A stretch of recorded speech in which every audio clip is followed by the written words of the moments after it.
নমস্কার বন্ধুরা, shout with Dipanjan চ্যানেলে আপনাদের সকলকে স্বাগত জানাই। শ্রীমকথিত শ্রী শ্রী রামকৃষ্ণ কথামৃতের অষ্টম পর্ব নিয়ে আপনাদের কাছে চলে এসেছি। অষ্টম পর্ব শুরু করা যাক। তব কথামৃতং তপ্ত জীবনং কবিভিরীরিতং কল্মষাপহম শ্রবণমঙ্গলং শ্রীমদাততং ভুবি গৃণন্তি যে ভুরিদা জনা। অষ্টম খণ্ড শ্রী শ্রী রামকৃষ্ণের সিঁদুরিয়াপটি ব্রাহ্ম সমাজে গমন ও শ্রীযুক্ত বিজয়কৃষ্ণ গোস্বামী প্রভৃতির সহিত কথোপকথন। প্রথম পরিচ্ছেদ, সমাধি মন্দিরে। কার্তিক মাসের কৃষ্ণা একাদশী, 26শে নভেম্বর 1883 খ্রিস্টাব্দ, সোমবার। শ্রীযুক্ত মণিলাল মল্লিকের বাটিতে সিঁদুরিয়াপটি ব্রাহ্ম সমাজের অধিবেশন হয়। বাড়িটি চিতপুর রোডের উপর, পূর্বধারে হ্যারিসন রোডের চৌমাথা, যেখানে বেদানা, পেস্তা, আপেল এবং অন্যান্য মেওয়ার দোকান, সেখান হইতে কয়েকখানি দোকান বাড়ির উত্তরে। সমাজের অধিবেশন রাজপথের পার্শ্ববর্তী দুতলার হল ঘরে হয়। আজ সমাজের সাংবাৎসরিক, তাই মণিলাল মহোৎসব করিয়াছেন। উপাসনা গৃহ আজ আনন্দপূর্ণ। বাহিরে ও ভিতরে হরিৎ বৃক্ষপল্লবে নানা পুষ্প ও পুষ্পমালায় সুশোভিত। গৃহমধ্যে ভক্তগণ আসন গ্রহণ করিয়া প্রতীক্ষা করিতেছেন কখন উপাসনা হইবে। গৃহমধ্যে সকলের স্থান হয় নাই। অনেকেই পশ্চিম দিকের ছাদে বিচরণ করিতেছেন, বা যথাস্থানে স্থাপিত সুন্দর বিচিত্র কাষ্ঠাসনে উপবিষ্ট হইয়াছেন। মাঝে মাঝে গৃহস্বামী ও তাহার আত্মীয়গণ আসিয়া মিষ্ট সম্ভাষণে অভ্যাগত ভক্তবৃন্দকে আপ্যায়িত করিতেছেন। সন্ধ্যার পূর্ব হইতেই ব্রাহ্ম ভক্তগণ আসিতে আরম্ভ করিয়াছেন। তাহারা আজ একটি বিশেষ উৎসাহে উৎসাহান্বিত। আজ শ্রীরামকৃষ্ণ পরমহংসদেবের শুভাগমন হইবে। ব্রাহ্ম সমাজের নেতৃগণ কেশব, বিজয়, শিবনাথ প্রভৃতি ভক্তগণকে পরমহংসদেব বড় ভালোবাসেন। তাই তিনি ব্রাহ্ম ভক্তদের এত প্রিয়। তিনি হরিপ্রেমে মাতোয়ারা। তাহার প্রেম, তাহার জ্বলন্ত বিশ্বাস, তাহার বালকের ন্যায় ঈশ্বরের সঙ্গে কথোপকথন, ভগবানের জন্য ব্যাকুল হইয়া ক্রন্দন, তাহার মাতৃজ্ঞানে স্ত্রী জাতির পূজা, তাহার বিষয় কথা বর্জন ও তৈল ধারাতুল্য নিরবিচ্ছিন্ন ঈশ্বর কথা প্রসঙ্গ, তাহার সর্বধর্ম সমন্বয় ও অপর ধর্মে বিদ্বেষ ভাবলেশ শূন্যতা, তাহার ঈশ্বর ভক্তের জন্য রোদন, এই সকল ব্যাপারে ব্রাহ্ম ভক্তদের চিত্তাকর্ষণ করিয়াছে। তাই আজ অনেকে বহুদূর হইতে তাহার দর্শন লাভার্থে আসিয়াছেন। শিবনাথ ও সত্যকথা, ঠাকুর সমাধি মন্দিরে। উপাসনার পূর্বে শ্রীরামকৃষ্ণ শ্রীযুক্ত বিজয়কৃষ্ণ গোস্বামী ও অন্যান্য ব্রাহ্ম ভক্তদের সহিত সহাস্য বদনে আলাপ করিতেছেন। সমাজগৃহে আলো জ্বালা হইল। অনতি বিলম্বে উপাসনা আরম্ভ হইবে। পরমহংসদেব বলিতেছেন, হ্যাঁ গা, শিবনাথ আসবে না? একজন ব্রাহ্মভক্ত বলিতেছেন, না, আজ তার অনেক কাজ আছে, আসতে পারবেন না। পরমহংসদেব বলিলেন, শিবনাথকে দেখলে আমার আনন্দ হয়, যেন ভক্তিরসে ডুবে আছে। আর যাকে অনেকে গণে মানে, তাতে নিশ্চয়ই ঈশ্বরের কিছু শক্তি আছে। তবে শিবনাথের একটা ভারী দোষ আছে, কথার ঠিক নাই। আমাকে বলেছিল যে একবার ওখানে, মানে দক্ষিণেশ্বরের কালীবাড়িতে যাবে, কিন্তু যায় নাই। আর কোনো খবরও পাঠায় নাই।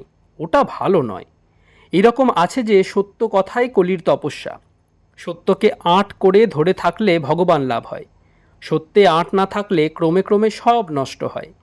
আমি এই ভেবে যদিও কখনো বলে ফেলি যে বাজ্যে যাব, যদি বাজ্যে নাও পাই, তবু একবার গাড়ুটা সঙ্গে করে ঝাউতলার দিকে যায়। ভয় এই পাছে সত্যের আঁট যায়। আমার এই অবস্থার পর মাকে ফুল হাতে করে বলেছিলাম, মা, এই নাও তোমার জ্ঞান, এই নাও তোমার অজ্ঞান, আমায় শুদ্ধা ভক্তি দাও। এই নাও তোমার সূচি, এই নাও তোমার অসুচি, আমায় শুদ্ধা ভক্তি দাও মা। এই নাও তোমার ভালো, এই নাও তোমার মন্দ, আমায় শুদ্ধা ভক্তি দাও মা। এই নাও তোমার পুণ্য, এই নাও তোমার পাপ, আমায় শুদ্ধা ভক্তি দাও। যখন এইসব বলেছিলুম, তখন এ কথা বলিতে পারি নাই, মা, এই নাও তোমার সত্য, এই নাও তোমার অসত্য। সব মাকে দিতে পারলুম, সত্য মাকে দিতে পারলুম না। ব্রাহ্ম সমাজের পদ্ধতি অনুসারে উপাসনা আরম্ভ হইল। বেদীর উপর আচার্য, শম্ভুকে সেজ।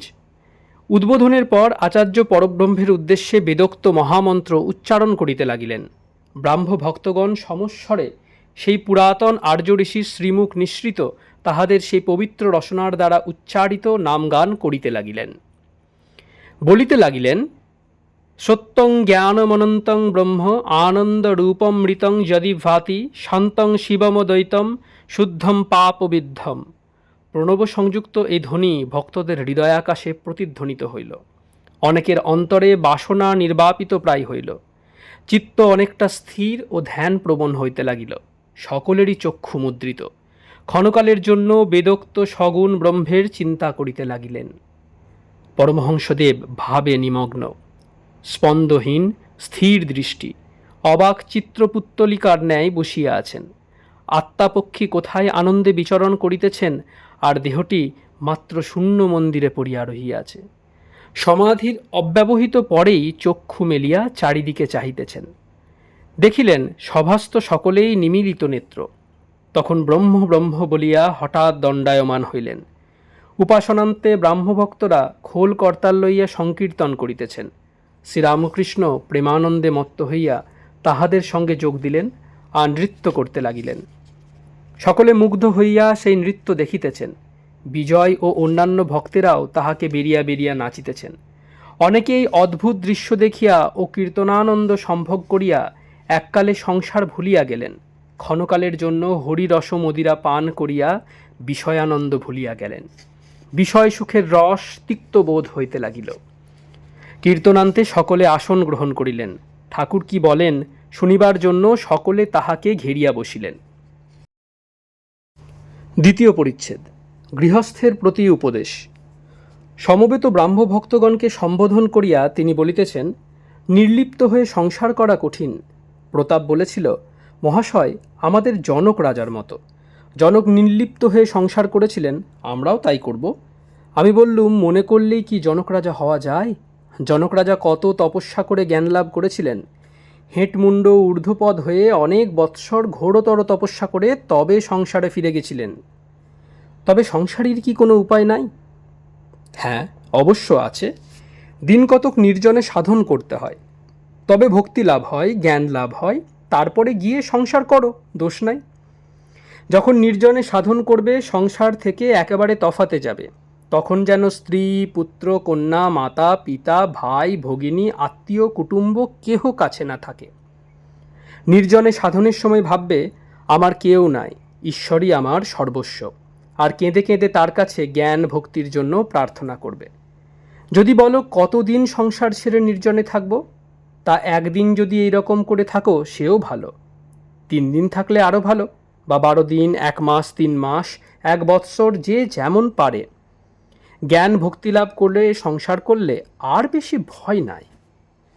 হাতে তেল মেখে কাঁঠাল ভাঙলে হাতে আঠা লাগে না।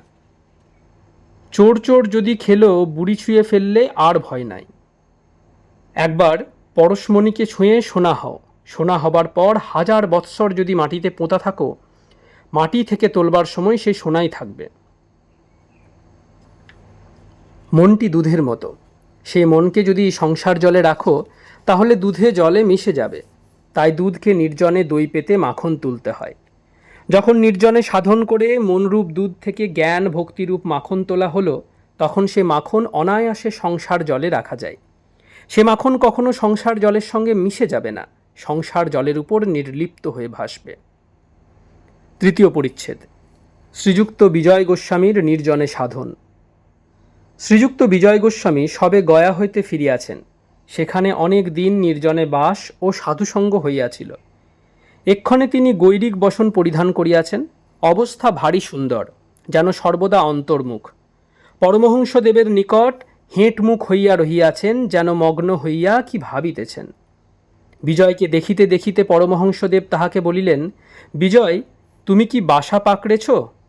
দেখো, দুজন সাধু ভ্রমণ করতে করতে একটি শহরে এসে পড়েছিল। একজন হাঁ করে শহরের বাজার দোকান বাড়ি দেখছিল। এমন সময় অপরটির সঙ্গে দেখা হলো। তখন সে সাধুটি বললে, তুমি হাঁ করে শহর দেখছো, তল্পিতল্পা কোথায়? প্রথম সাধুটি বললে, আমি আগে বাসা পাকড়ে তল্পিতল্পা রেখে ঘরে চাবি দিয়ে নিশ্চিন্ত হয়ে বেরিয়েছি। এখন শহরে রং দেখে বেড়াচ্ছি। তাই তোমায় জিজ্ঞাসা করছি, তুমি কি বাসা পাকড়েছ? মাস্টার ইত্যাদির প্রতি, দেখো, বিজয়ের এতদিন ফোয়ারা চাপা ছিল, এইবার খুলে গেছে। বিজয় ও শিবনাথ, নিষ্কাম কর্ম, সন্ন্যাসীর বাসনা ত্যাগ। শ্রীরামকৃষ্ণ বিজয়ের প্রতি, দেখো, শিবনাথের ভারী ঝঞ্ঝাট, খবরের কাগজ লিখতে হয় আর অনেক কর্ম করতে হয়। বিষয়কর্ম করলেই অশান্তি হয়, অনেক ভাবনা চিন্তা জোটে। শ্রীমদ্ভাগবতে আছে যে অবধূত 24 গুরুর মধ্যে চিলকে একটি গুরু করেছিলেন। এক জায়গায় জেলেরা মাছ ধরতে ছিল।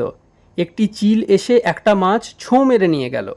কিন্তু মাছ দেখে পিছন পিছন প্রায় 1000 কাক চিলকে তাড়া করে গেল আর সঙ্গে সঙ্গে কা কা করে বড় গোলমাল করতে লাগলো। মাছ নিয়ে চিল যেদিকে যায় কাকগুলোও তাড়া করে সেই দিকে যেতে লাগলো। দক্ষিণ দিকে চিলটা গেল, কাকগুলোও সেই দিকে গেল। আবার উত্তর দিকে যখন সে গেল, ওরাও সেই দিকে গেল। এইরূপে পূর্ব দিকে ও পশ্চিম দিকে চিল ঘুরতে লাগলো। শেষে ব্যতিব্যস্ত হয়ে ঘুরতে ঘুরতে মাছটা তার কাছ থেকে পড়ে গেল। তখন কাকগুলো চিলকে ছেড়ে মাছের দিকে গেল। চিল তখন নিশ্চিন্ত হয়ে একটা গাছের ডালের উপর গিয়ে বসলো। বসে ভাবতে লাগলো, ওই মাছটা যত গোল করেছিল, এখন মাছ কাছে নাই, আমি নিশ্চিন্ত হলুম। অবধূত চিলের কাছে এই শিক্ষা করলেন যে যতক্ষণ সঙ্গে মাছ থাকে, অর্থাৎ বাসনা থাকে, ততক্ষণ কর্ম থাকে, আর কর্মের দরুন ভাবনা চিন্তা অশান্তি। বাসনা ত্যাগ হলেই কর্মক্ষয় হয় আর শান্তি হয়। তবে নিষ্কাম কর্ম ভালো, তাতে অশান্তি হয় না। কিন্তু নিষ্কাম কর্ম করা বড় কঠিন।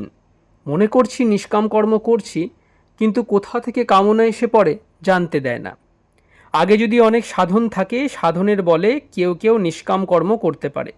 ঈশ্বর দর্শনের পর নিষ্কাম কর্ম অনায়াসে করা যায়। ঈশ্বর দর্শনের পর প্রায় কর্মত্যাগ হয়। 2-1 জন, যথা নারদাদি, লোকশিক্ষার জন্য কর্ম করে। সন্ন্যাসী সঞ্চয় করিবে না, প্রেম হলে কর্মত্যাগ হয়। অবধূতের আরেকটি গুরু ছিল মৌমাছি। মৌমাছি অনেক কষ্টে অনেক দিন ধরে মধু সঞ্চয় করে, কিন্তু সে মধু নিজের ভোগ হয় না। আরেকজন এসে চাক ভেঙে নিয়ে যায়। মৌমাছির কাছে অবধূত এই শিখলেন যে সঞ্চয় করতে নাই।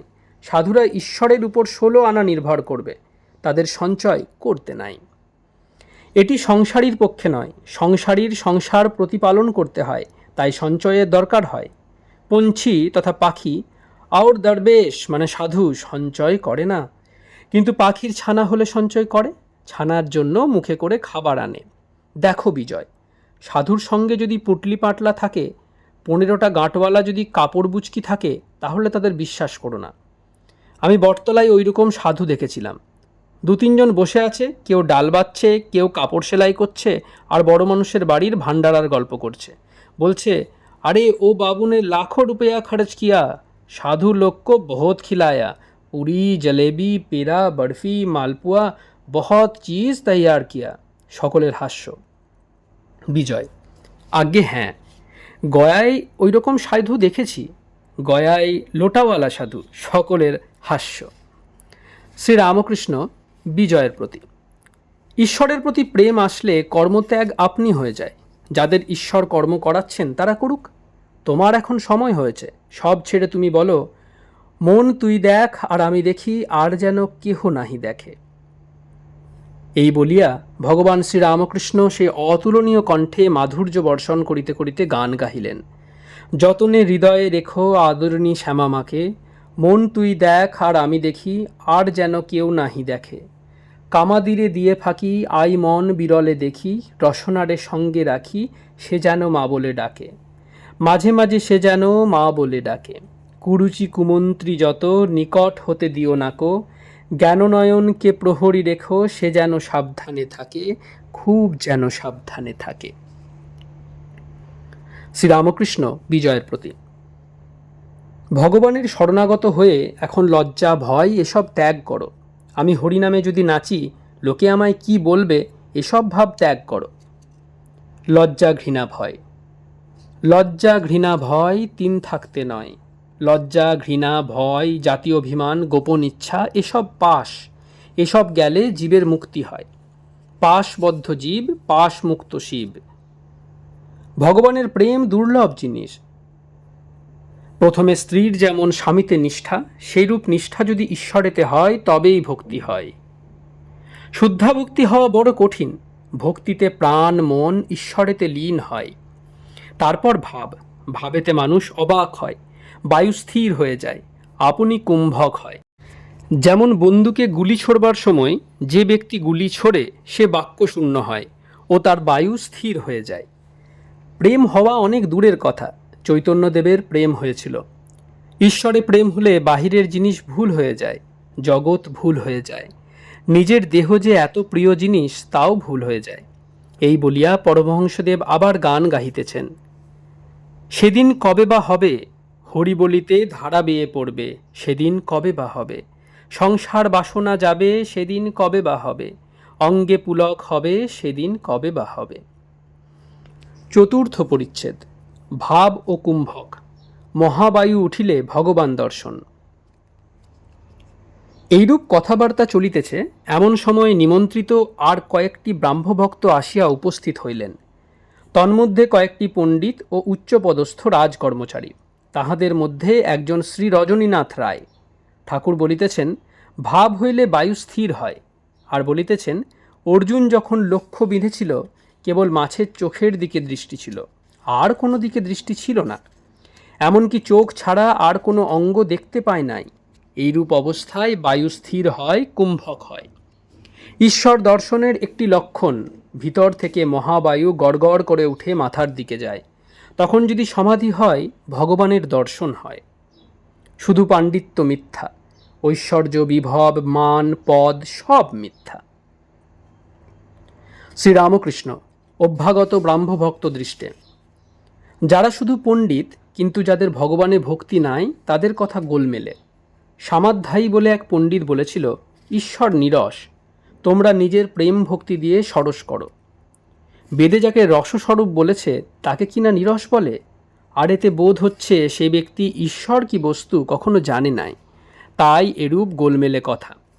একজন বলেছিল, আমার মামার বাড়িতে এক গোয়াল ঘোড়া আছে।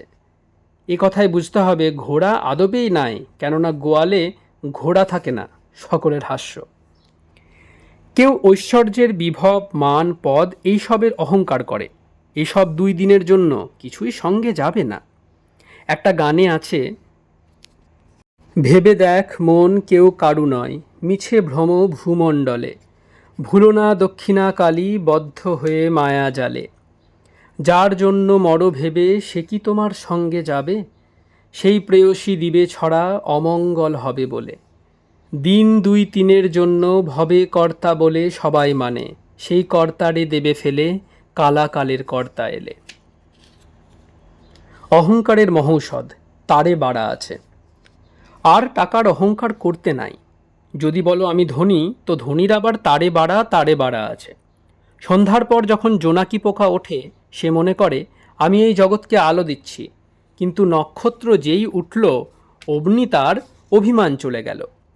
তখন নক্ষত্রেরা ভাবতে লাগলো আমরা জগৎকে আলো দিচ্ছি। কিছু পরে চন্দ্র উঠল, তখন নক্ষত্রেরা লজ্জায় মলিন হয়ে গেল।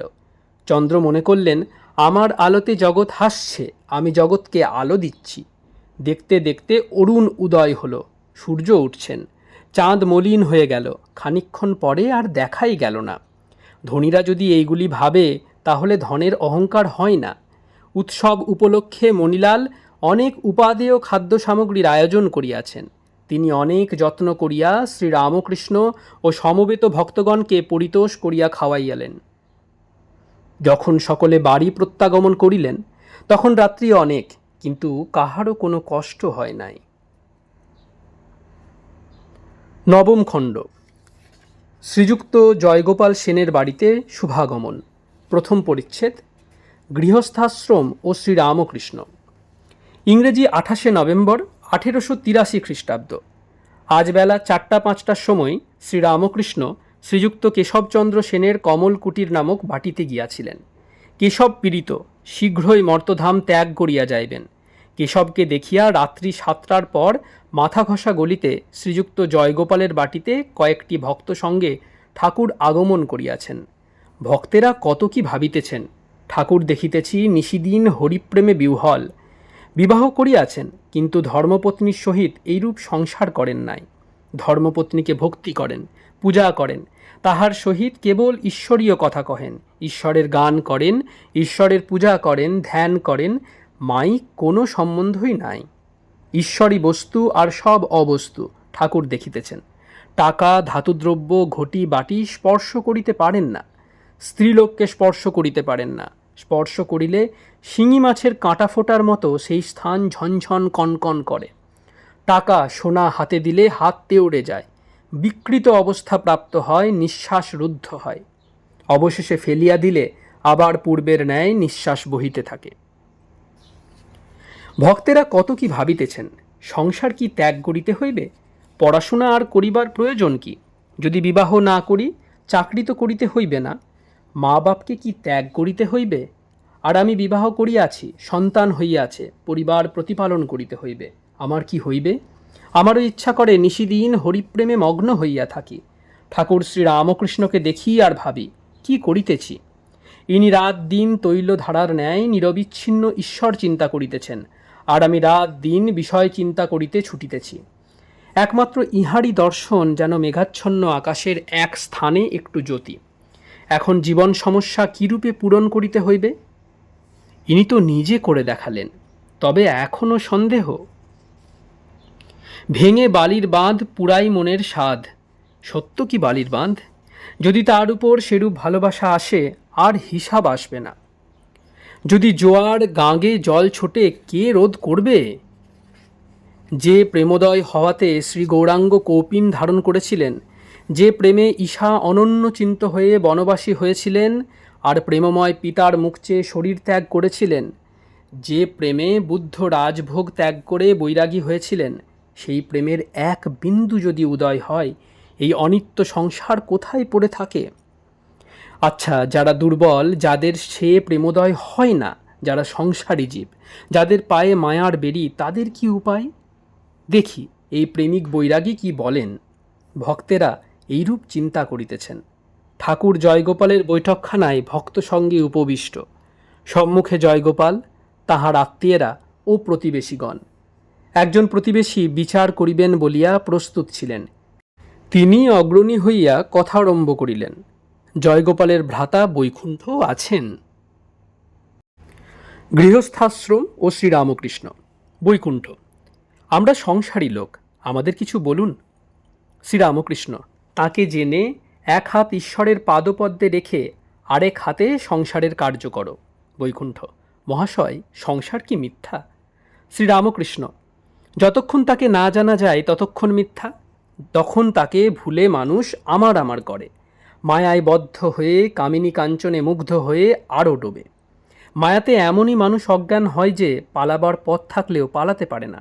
একটি গান আছে: এমনই মহামায়ার মায়া রেখেছ কি কুহক করে, ব্রহ্মা বিষ্ণু অচৈতন্য জীবে কি জানিতে পারে। বিল করে ঘূর্ণিপাতে মিন প্রবেশ করে তাতে, গতায়াতের পথ আছে তবু মিন পালাতে নারে। গুটি পোকায় গুটি করে পালালেও পালাতে পারে, মহামায়ায় বদ্ধ গুটি আপনার নালে আপনি মরে। তোমরা তো নিজে নিজে দেখেছ সংসার অনিত্য। এই দেখো না কেন? কত লোক এলো গেল, কত জন্মালো, কত দেহত্যাগ করলে। সংসার এই আছে, এই নাই, অনিত্য। যাদের এত আমার আমার করছো, চোখ বুঝলেই নাই, কেউ নাই, তবু নাতির জন্য কাশি যাওয়া হয় না। আমার হাড়ুর কি হবে? গতায়াতের পথ আছে তবু মিন পালাতে নারে। গুটি পোকা আপন নালে আপনি মরে। এরূপ সংসার মিথ্যা, অনিত্য। প্রতিবেশী: মহাশয়, এক হাত ঈশ্বরে আরেক হাত সংসারে রাখবো কেন? যদি সংসার অনিত্য, এক হাতই বা সংসারে দিব কেন? শ্রীরামকৃষ্ণ: তাকে জেনে সংসার করলে অনিত্য নয়। গান শোনো। মন রে কৃষিকাজ জানো না, মন রে কৃষিকাজ জানো না, এমন মানব জমিন রইল পতিতাবাদ করলে ফুল তো সোনা মন রে কৃষিকাজ জানো না মন রে কৃষিকাজ জানো না। আপনারা শুনছেন শ্রীমকথিত শ্রী শ্রী রামকৃষ্ণ কথামৃত অষ্টম পর্ব আজ এখানেই শেষ করব। চলুন প্রণাম করার মাধ্যমে আজকের পর্বটি এখানে শেষ করি। নিরঞ্জনং নিত্যমনন্তরূপং ভক্তানুকম্পা ধৃতবিগ্রহং বৈ ঈশাবতারং পরমেশমিডং তং রামকৃষ্ণং শিরসা নমামি।